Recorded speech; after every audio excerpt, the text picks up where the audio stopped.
Good morning, Ka-G. Usapang gasolina naman tayo today, no? Isa sa mga hot topic when it comes to gasoline is kung ano yung papagas natin, di ba? Ano bang octane rating ang pipiliin natin, no, di ba? When it comes to gasoline. Pero more than the octane rating, kasi parang gas-gas na topic na yan, no? Mahalaga rin for me, I think, na ma-realize natin kung saan ba tayo dapat magpagasolina, no? Anong gasolinahan ba yung pagkakatiwalaan natin, di ba? Kaya nga may tinatawag tayo na branding. Pagka branded ka, syempre automatic meron kang pinagmamalaki, di ba? Pagkwentuhan natin yan today, no? Isa-isahin natin yung mga sikat na gasoline stations na available dito sa Pilipinas. Ano ba yung mga pros and cons nila, no? Ano ba yung mga na-experience natin personally, no? And at the same time, pag-usapan din natin yung mga small players. Disclaimer lang din for all of my viewers, this is my own experience, no? And opinion. And at the same time, ano yan, yung experience ko when it comes to motoring dates back 2003. So it's been more than 20 years, no, 22 years na sasasakyan tayo, no. Marami na rin ako na drive, no. Meron tayong motor, merong scooter, no, merong kotse, merong van, merong SUV, no. Iba-ibang klase. So sa 20 years ko na motorista, I think it's about time for me to share sa lahat yung naging karanasan ko. And sana kayo din, no? Kasi this is continuous learning, no? Not just for me but for also the other viewers out there. So if you have a very very good insight or input, please feel free to share in our comment section below. Ayan, so without further ado, simulan na natin. Number 1 sa listahan natin is for me is si Shell, no? Very controversial. Shell kaagad, no? Pinag-uusapan, bakit ba si Shell? Shell, as we all know, kung makikita natin sa mga gasoline stations ngayon, isa siya sa, sabihin na lang natin, medyo pricey, no? Medyo masakit sa bulsa. Sabi nga nung iba, price difference pa ni Shell compared to others is umaabot ng 10 pesos per liter. So malaki yun, di ba? Kung magpapagas ka. Pero bakit nga ba si Shell, no? Bakit si Shell ang pipiliin mo, no, compared to others, given na medyo may kamahalan siya? Shell kasi it speaks quality, no? Pagkausapang gasolina, pagkausapang Shell, talagang maasahan mo kay Shell is yung quality ng mga fuels nila. Paano ko nasabi, no? Nung nagsisimula pa lang ako ng pagsasakyan ko, wala din naman akong preference when it comes to gasoline stations, no? Kung saan lang ako nagpapagas. And then, syempre, dahil kabataan ko yon, I've been observing my father as well, no? And ang naging observation ko sa father ko is meron siyang preference. And isa sa common preference niya when it comes to gas station is si Shell talaga. Although hindi ko din naman natanong kung bakit Shell ang preference niya, no? Pero yun yung naging observation ko. And then there comes a time na yung kumpare ko, isang seaman, umuwi siya ng Pilipinas, nagkaroon kami ng small talk, no, kwentuhan, bonding moments namin. And isa ang gasolina sa naging topic namin. Nabanggit niya na naging kliyente nila, no, si Shell, no, yung sa oil tanker nila. And ang feedback niya, maselan daw si Shell, no? Maselan si Shell to a point na kailangan talaga maganda yung tanker mo, number 1, di ba? And pangalawa, kailangan pagka nagkarga sila ng gasolina sa tanker mo, kailangan malinis na malinis yun. May konting umido, may konting dirt na hindi pumasa sa standard nila, X kaagad yun. Hindi nila ilo-load ang gasolina nila sa tanker hanggat hindi mo nalilinis yan or hindi mo nako-comply yung standards nila. Kaya nung narinig ko yon sa kumpare ko, para mas tumaas ang kumpiyansa ko sa Shell, no. Yun nga lang, back in the day, kasi parang nagkakaroon ng transition, no, yung Euro 2 tapos Euro 4. Nung nagkaroon ng migration sa gasoline standards, no, Euro 4, napansin ko kay Shell, nagkaroon sila ng parang advertisements about every drop counts. Kasi at the time, medyo lumakas sa gasolina yung Shell nung naglipat sila to Euro 4. Pero fast forward to today, hindi na kasi kung mapapansin nyo, may mga fuel save na sila. So, going back dun sa gasoline nila, no, isa pa sa mga naging observation ko is, as we all know naman, no, first impressions last when it comes to gasoline and our gasoline stations din, no. Naging observation ko dyan is yung mga gasoline stations ni Shell compared to others, well maintained siya, no. Parang bibihira ka makakita ng Shell gasoline station na hindi na-maintain ng maayos. Siguro ang exception yan is yung mga franchisee na nasa provinces na sobrang liliit ng mga gas stations nila. Baka yon po pwede pa, no, maging exception. Pero in the city, no, like here sa Metro Manila, Quezon City, and nearby provinces na rin, no, like Bulacan or Nueva Ecija, no, taga Nueva Ecija kami. So observation ko naman when it comes to their gas stations, laging malinis talaga, no. Kahit yung CR nila, kasi parang yan yung mga common na tinitignan din ng mga clients, no, or kumbaga value add na service na kayang i-offer ng mga gas stations. So, syempre kung ang impression mo when it comes to their gas stations is lagi silang malinis, then you also have this thought in your mind na more likely malinis din ang gasolina na pinoprovide ni Shell para sa mga clients nila, no? And syempre, extra service na pinoprovide din ni Shell, no? Kasi nga, pagka nagpapagas ka, libre na yung linis sa windshield mo. And from time to time, nag-o-offer din sila na check yung engine oils mo kung proper level pa, and kung may tubig pa yung para sa windshield mo, no? So it all adds up, no? Kaya may value proposition pa rin talaga si Shell. And kung nagtitipid ka naman, may mga fuel save options din naman sila, no, para at least medyo makamura ka rin, 'di ba? Nga pala, siya, French company siya, no? So French roots siya. And kung mapapansin nyo, when it comes to their advertisements, usually ang pinopromote nila, lalo na sa motor oil nila, is Ferrari, no?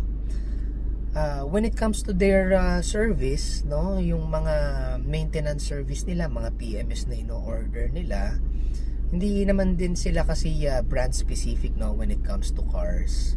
So, pwede ka naman magpa-PMS sa kanila, or yung mga, sabihin natin, papalit ka ng mga brake pads mo, di ba? Mga pa-refresh ka ng brake fluids mo. And what I like about Shell, although yung service na yon would vary from one Shell station to another, is that competitive yung pricing nila, no? Then consider your other PMS items to be serviced by your casa. That way, at least kahit papano medyo makatipid-tipid ka rin, no, 'di ba, sa gastos mo when it comes to PMS. Pero yun nga lang, yung sa PMS kasi, syempre may warranty yan usually sa casa. So, yun lang din, no, baka maging deal breaker din for some, no. Usually nagdadala ako ng sasakyan ko for service sa Shell or Petron or Caltex. Usually pagka na siya, no, pagka hindi na siya in warranty. Usapang motor oil naman tayo, no, when it comes to Shell, no. When it comes to their motor oils, no, very reputable, kagaya nga ng na-mention ko kanina, no. They've partnered with Ferrari, no. Kaya pagka nagpapa-change oil tayo and merong tatak or merong logo ng Ferrari, parang feeling natin parang mala Ferrari na rin yung sasakyan natin, di ba? Pero syempre, yung mga motor oils na yan, iba-iba ng ano yan formulation di ba? Tsaka iba-iba din ng use cases niya, no, yung mga motor oils. Kaya make sure lang din na yung motor oils, although quality talaga si Shell, no, make sure lang din na yun din yung akma na motor oil para sa sasakyan or motor mo, no, or sa kotse mo, di ba? Alright, so move on tayo. Total, na usapang motor oil na rin tayo. Palagay ko ang next na pag-usapan naman natin is si Caltex, no? Kilala yan sa magandang motor oil din, di ba? More likely, mga ano nyo na to, no? Mga tatay nyo na o kaya mga tito nyo na yung nakakakilala sa Caltex Delo, no? There was a time na pagka ang mga motorista gusto nilang i-refresh yung engine oil nila, no? Kumbaga talagang mapalinis yung loob ng makina nila. Nagde-Delo Gold sila, no? And when it comes to Caltex's gasoline naman, Caltex isa rin yan, no? Medyo pricey, no? Medyo may kamahalan, parang halos ka presyo or may mga pagkakataon din na mas mahal pa nga sila from time to time kay Shell, no? Bakit nga ba? Ano ba si Caltex, di ba? Caltex, it's actually an American company, no? And yung Caltex na naming na yan, dito lang yan sa Pilipinas Ang American name talaga nila, no, is Chevron, no? Yan yung pinaka mother company ni Caltex sa Amerika. Kaya quality din yung fuels nila. And then isa sa mga pinagyayabang or pinagmamalaki ni Caltex is yung Techron nila, 'di ba? Ano ba yung Techron, 'di ba? Ano ba yung meron sa Techron? Ano lang tayo, no? Backstory lang tayo, no? Back in 2006, bumili ako ng motor, Honda Wave 125. And nagkataon, merong malapit sa work ko na Caltex. And yung Caltex na yon, competitive din yung price niya at that time. And since malapit siya sa work ko, nakaugalian ko na doon ako lagi magpagas, no? Given na napaka-convenient niya. So, after 1 year of ownership ng Honda Wave 125 na yon, it's about time for me to register my motorcycle. And during the registration, doon ako nagulat, no? Kasi nung pinasmoke emission test ko na siya, halos wala silang mabasa na carbon monoxide emission. Kailangan pa nilang i-rev up yung engine ko para lang meron silang mabasa. And that speaks a lot when it comes to quality for me. Given na yung Techron na sinasabi nila na talagang nakakapagpalinis, and at the same time, kung may carbon deposit yan, it will eventually go away, no? Kumbaga talagang nakakapaglinis siya ng engine. Siguro hindi lang din ganon kaganda yung marketing ni Caltex when it comes to their Techron, na kahit na kung sino man yung ini-invite nila na media is parang walang masyadong dating, no? Pero in real life performance, no? Kasi kumbaga parang matagal yan bago mo malaman talaga kung nakakapaglinis pa talaga ng engine yung Caltex or hindi, di ba? So, because of that experience, naging naging Caltex believer na rin ako, na yung Techron talaga nila na product, it really works regardless kung gagamit ka ng gasolina or gagamit ka ng diesel. Techron would really work. And despite the fact na medyo may kamahalan si Caltex compared to competitors, no, lalo na sa mga small players, may kasi siya, no, may mga membership discount siya, no, like yung let's say pagka Landers member ka, no, tapos may mga gasoline stations na nakakapag-offer din like Caltex ng discounts para sa mga Landers members. So plus factor yon for me, no, when it comes to the value add that Caltex provides. And aside from that, na observe ko rin, no, kasi parang dati may mga Caltex stations na hindi na rin ganun ka well maintained. Pero not sure baka nagkaroon ng bagong management or leadership with Caltex or with Chevron. Kasi parang na rehabilitate lahat ng mga or most of their gas stations recently. Parang ni-refresh na nila lahat. So ganun din, no? Kumbaga parang mapapansin mo malinis na rin yung mga gas stations nila compared to what I've experienced before, na may mga gas stations minsan na makikita mo medyo madumi na, hindi na siya ganun ka well maintained, no? Ang ginagamit ko ngayon is Petron. Yan. Petron, what can I say about Petron, no? Petron, not sure kung familiar lahat, pero Petron kasi it used to be a government, no?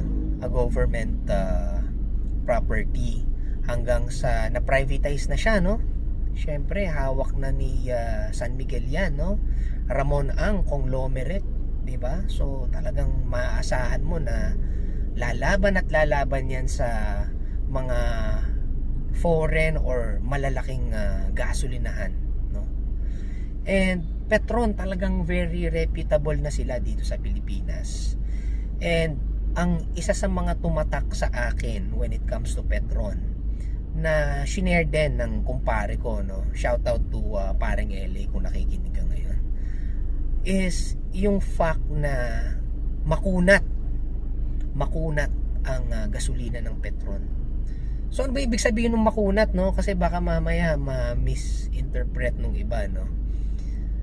Ang pagkakasabi sa akin ng kumpare ko, kaya niya nasabing makunat, is the fact na matipid sa konsumo yung mga sasakyan na nahahawakan niya every time na Petron ang gamit niya.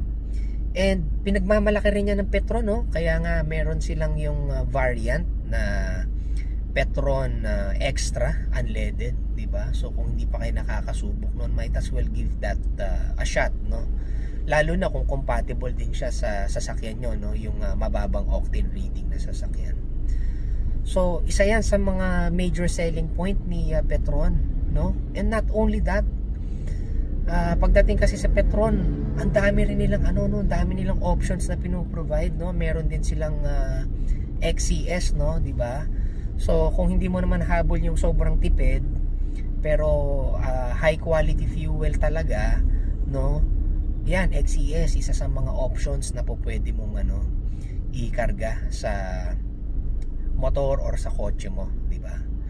And then yung nila, no, yung Blaze, no, di ba? Yung Blaze 100, kung talagang pang racing or performance car yung gamit mo, no, you can use Blaze 100. Parang sila ata ang pinakaunang gasoline station na nakapag-offer ng 100 octane rating, no, pagdating sa mga high performance fuel. And yun nga, no, Petron, when it comes to their gas stations, oftentimes ganun din, well maintained din siya, no? Malinis din siya, and at the same time nakakapag-provide din sila ng mga services, no?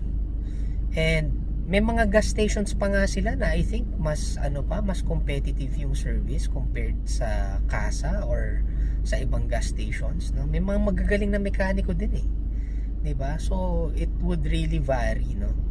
May mga tinatawag kasi silang parang Petron Care. So yung sa Petron Care parang full service yung pinoprovide nila, no, when it comes to service ng mga sasakyan natin. Yung mga small players like yun nga, yung mga refill or clean tech or whatnot, usually kumukuha lang din sila sa mga malalaki, no, mga malalaking players, no? Kung wala silang available, 'di ba, na sarili nila, nakakakuha sila sa mga malalaking players, no, like Petron. Kaya nga yung gasolina na yan, parang ang lumalabas is ano siya, kumbaga parang raw material, no? Parang gano'n. And then ipaprocess na lang nila yan, no? Paprocess na lang nila, no? Ang pinakalabanan ngayon is more of kung ano ba yung mga cleaning detergent na nilagay nila dyan, 'di ba? Yung mga additives, 'di ba? Yung mga labanan nila ngayon when it comes to gasoline, no? Kaya maganda ang Petron. Yun nga lang, syempre when it comes to gasoline stations, matuto rin tayo mamili ng gasoline stations na pagpapagasan natin. Kasi like for example, no, kung yung isang area, yung gas station is alam mo na laging binabaha, then why would you gas up there, di ba? Kasi kahit sabihin mong sealed pa yan, no, kahit double seal pa yan, di ba? Kung lagi naman binabaha yan, there's still a risk, no, na yung tubig ulan humalo dun sa nila, pinaka storage or tanker nila. And when that happens, di ba, laking abala for the motorist, no? And I'm not sure lang kung paano i-handle yun ng mga gasoline stations. Pero syempre, hindi mo na rin gugustuhin na umabot ka sa ganung punto, di ba? So might as well choose yung yung paggagasolinahan kung saan ka magpapagas, para at least hindi ka mamroblema in the long run.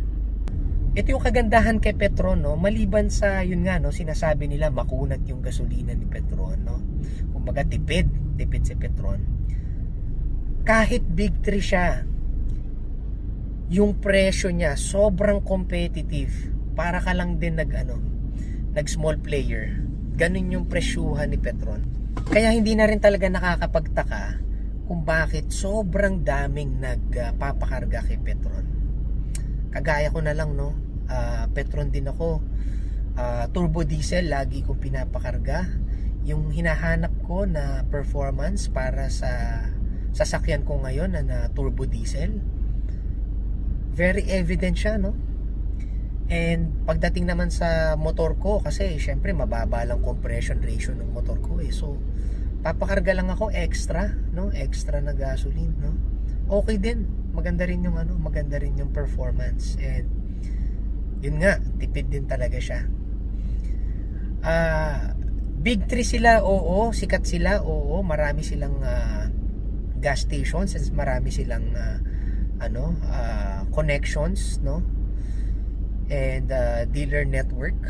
Pero syempre, yung sabihin na lang natin small players or not so small, parang halos pasok na rin sila sa sa big 4, di ba? Or big 3 should I say, no? Kumbaga parang pang big 4 na rin sila, di ba? Pwede mo na sabihin na pwede na to, parang big 4 na rin to. Sino ba yung mga players na yan, di ba? Number 1 for me si Unioil, no? Unioil, nung bago sila sa market, syempre medyo skeptic pa tayo, di ba, na Unioil, ano ba yan? Parang bago sa market, so hindi pa ganun kakilala, di ba? Baka mamaya magka-problema tayo pagka nag-Unioil tayo. Pero Unioil came in at the right time, no? Paano ko nasabi na they came in at the right time?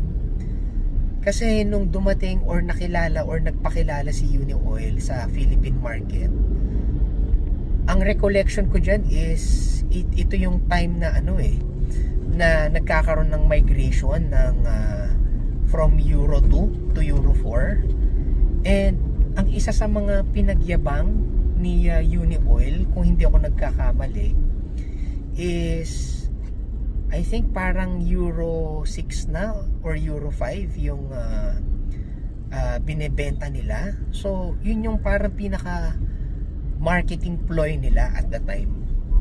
And dahil nga sa linis ng Euro 5 or I think Euro 6 yon, nung fuel na yon, talagang tinangkilik din ng maraming consumers yung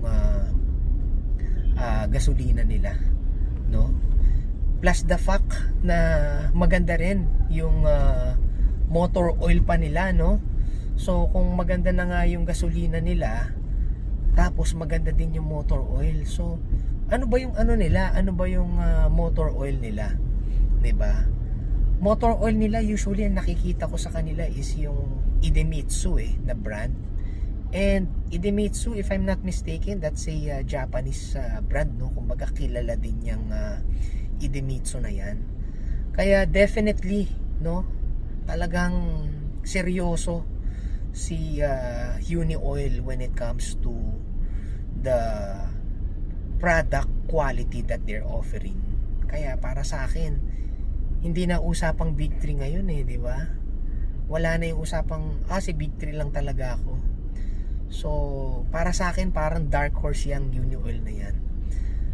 Naging maganda rin ang ano ko, no, ang naging experience ko when it comes to Uni Oil. It so happened lang din talaga na yung Petron kasi naka turbo diesel na ako, yung pinaka high end nila na diesel, halos kapresyo lang din ng sabihin na lang natin regular diesel ni Uni Oil, kasi parang wala naman silang parang top of the line diesel na variant parang pag diesel kay Uni Oil isang diesel lang So because of that fact, ayun, kaya turbo diesel tayo. If given a choice, no, kung may makita tayong Uni Oil, kailangan na natin magpagas, kailangan na natin magpa-diesel, I'd go for Uni Oil. Palagay ko wala akong magiging problema dyan, no? Maganda ang Uni Oil. And oftentimes nakikita ko mga Uni Oil stations na ipag-partner pa yan kay 7-Eleven, yung mga convenience store ng 7-Eleven, makikita mo yan sa sa Uni Oil gas stations. Similar with Caltex, ganun din, di ba? May mga 7-Eleven na nasa Caltex gas stations. Next sa list naman natin is si refill, no? Ano nga ba si refill, no? Refill kasi parang nakilala yan sa mura, no, na gasolina, mura na diesel. Nagkaroon ako ng small car before, no, Suzuki Dzire, and dahil malapit lang din naman yung refill na gas station, wala din naman akong nakitang hindi maganda sa sasakyan ko nung sinubukan ko yung refill, no. Kaya yun, no, ginamit ko siya ng ginamit, no, para dun sa maliit na sasakyan ko, given na sobrang mura nga lang din talaga ng gasolina nila. Yun nga lang, syempre, kumbaga may compromise din yan, no. Syempre, bakit ba siya mura? Then more likely, yung mga additives na nilalagay nila, no. Syempre may mga may mga sacrifices din, no, na kailangan nilang gawin para ma-meet nila yung mura na presyo, di ba? So sa lahat naman ng bagay ganun So pagka mura, not necessarily na walang quality, pero do not expect much, di ba? So pwedeng hindi siya ganun kasing linis na compared ng gasoline ni Shell, or hindi siya masyadong nakakapaglinis ng engine na kagaya ni Caltex, pero it serves its purpose. Kung kailangan mo lang talaga magpagasolina, di ba? Refill, why not? Give it a try, di ba? Although I'm not promoting it that much, kasi nga syempre hindi pa rin natin masabi na ano yung magiging long effect, no, ng hindi ganun ka quality na fuel. May quality pero medyo lang, kumbaga parang standard lang, no, hindi siya ganun ka taas, hindi ganun ka high level. Yun, nasa consumer na lang din yun, nasa preference nila yun. Kaya wala din talaga akong naging problema. And palagay ko kung ganun din naman kayo, no, tapos small car, tapos you don't mind gassing up sa ganun kaliit na na gas stations, then I think it will suit you well. Na-observe ko sa province namin sa Nueva Ecija, isa sa parang dumadami ngayon na gasoline station is yung Cleantech. And syempre dahil bago, makikita mo talagang ang ganda ng mga stations nila, no? Tsaka ang lalaki, no? Yun nga lang, wala pa akong ano dito eh. Wala pa akong naging personal experience. So kung meron kayong ano, no, meron kayong personal experience with Cleantech, might as well share niyo yung ano, no, mga naging experience nyo sa comment section natin. How about Sea Oil naman, no? Sea Oil, isa rin yan, no, sa sabihin na lang natin parang not so big three, pero ano, nagkaroon na rin ng malaking pangalan sa Pilipinas, di ba? Sea Oil is Sea Oil eh, di ba? Kilala na rin yan. Sea Oil, para sa akin, parang mas nagagandahan ko pa nga actually yung ano nila, yung gasolina nila dati. Nawa nila, STP na yung naging additives nila. And ang selling point ng STP na additives for Sea Oil is mas smooth yung takbo ng sasakyan mo. Ngayon, ang naging experience ko sa kanila is yung sa diesel na van namin before. So, tinry ko rin yan, no, yung Sea Oil, no, ilang beses ko rin ginamit. Parang mas gusto ko lang din talaga yung lumang formulation nila. So, not sure lang kung ganun din yung naging experience nyo when it comes to Sea Oil. So, share nyo na lang din yung mga experiences nyo, no? Another gasoline station naman is si Phoenix. Si Phoenix, isa pa to, no? Na kumbaga parang they're taking the gasoline market by storm, no? Kasi parang biglang sibol siya, no? Sobrang dami na Phoenix na meron na ngayon. So, sana, marinig naman dun sa mga motorist natin, no? Na naging fan ng Phoenix, no, kung ano ba yung mga naging observations nila pagdating sa Phoenix na gasoline. Another notable na gasoline station, si Flying V. Flying V, palagay ko ang problema lang nito is parang hindi na rin din kasi ganun kadami yung mga gasoline stations nila. Pero yun nga, naging ano na rin sila, kumbaga parang reputable na rin sila. Like yung mga Clean Fuel, isa pa yan, no? Clean Fuel, naging reputable na rin sila. So I think yun lang muna ang ma-share ko sa mga viewers and subscribers natin. And if ever umabot ka sa puntong ito, please feel free to like, share and subscribe to our YouTube channel. Hanggang sa muli, paalam.